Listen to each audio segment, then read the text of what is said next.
Hi everybody, in this video I'm going to be talking about pay transparency in job listings.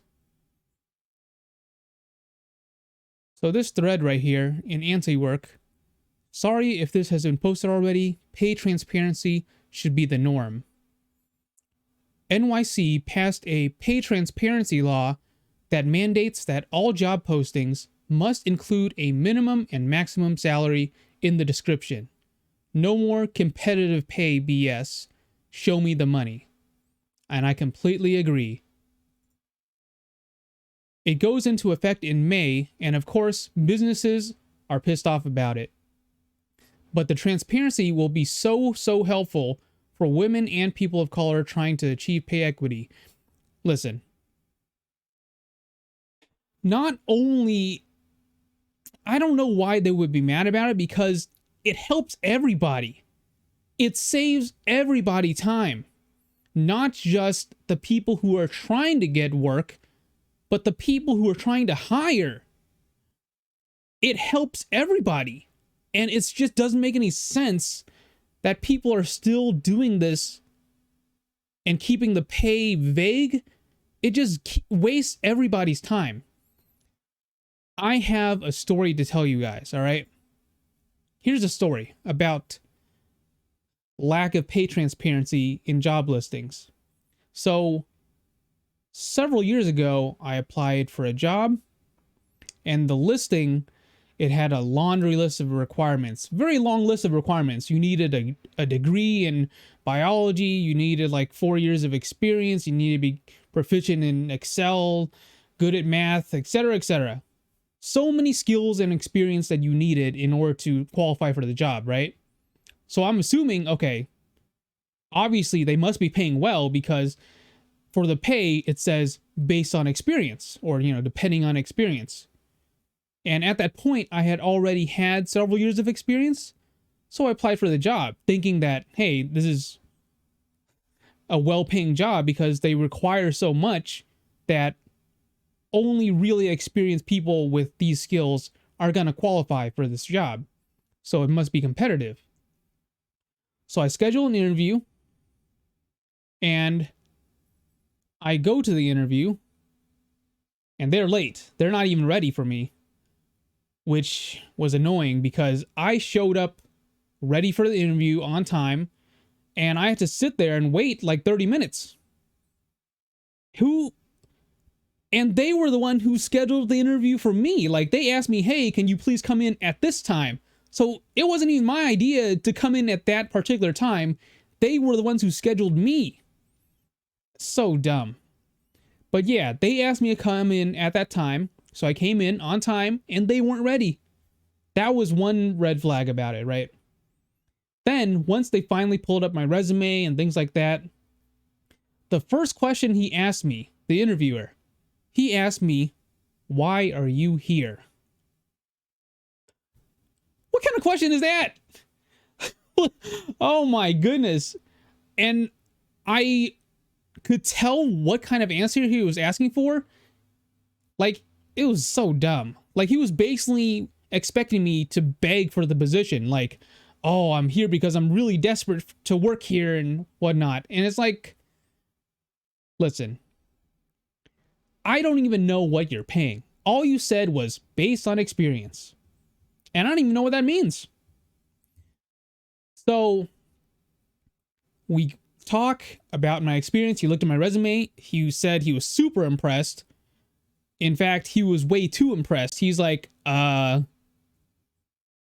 don't know if we can actually match what you're looking for. Because he tested me, right? He gave me a test like, hey, do these math equations and things like that. I passed it with flying colors because I'm good at math. And asked me some more questions about what my experience was and such and such. And at the time, like I said, I had years of experience already. And suddenly he stops the interview and he goes, so how much are you getting paid at your current job, and what are you looking for? I said, I think around 24 an hour. And then he just goes, sorry, but there's no way we can match that. So he couldn't even match what I was currently making. And obviously he couldn't provide me with an even better rate than what I currently made. And this could have easily been solved had they just told me what the maximum amount they were willing to pay. Because every company has a maximum amount, all right? Every company has a maximum. No company has an infinite budget. It makes no sense to put based on experience as the pay, because what are you going to do if someone applies and they have like 40 years of experience? Are you going to pay them an amount that matches their 40 years of experience? Of course not. Everyone has a budget. If you can only pay up to a certain amount, let's say you can only pay for people who have like up to 6 years of experience or something, where it would make sense, then say it.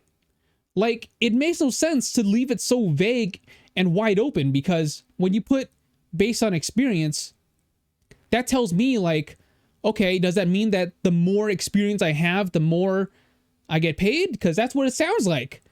But most job listings that put that, they're lying. They're straight up lying. They know that they have a maximum amount that they cannot go over, but they're not willing to put that out. It doesn't make any sense.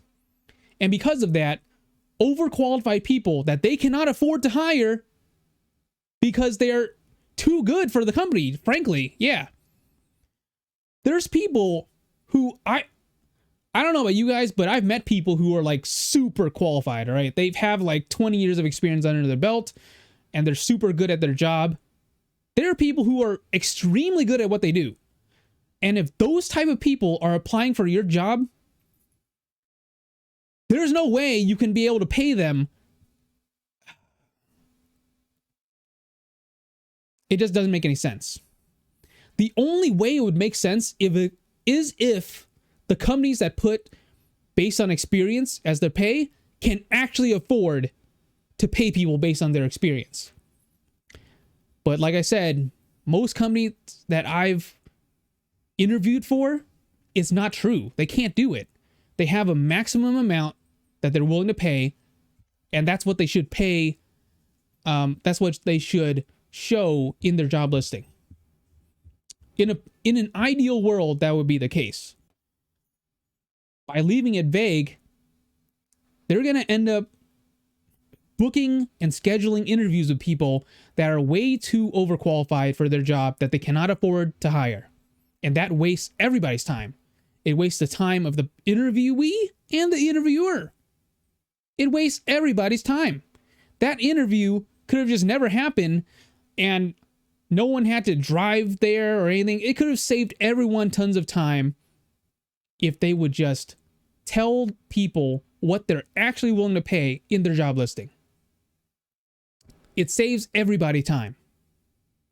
That way, people who are looking for jobs, they know what your maximum amount is, and they will know whether it's worth it to apply or not and schedule an interview. And on the employer side, the people who are looking for people, it saves them time too, because they no longer have to deal with people who they cannot afford to hire scheduling interviews. You save time that way. So yeah, I think it would just be a lot better if there's more transparency in the potential pay in job listings.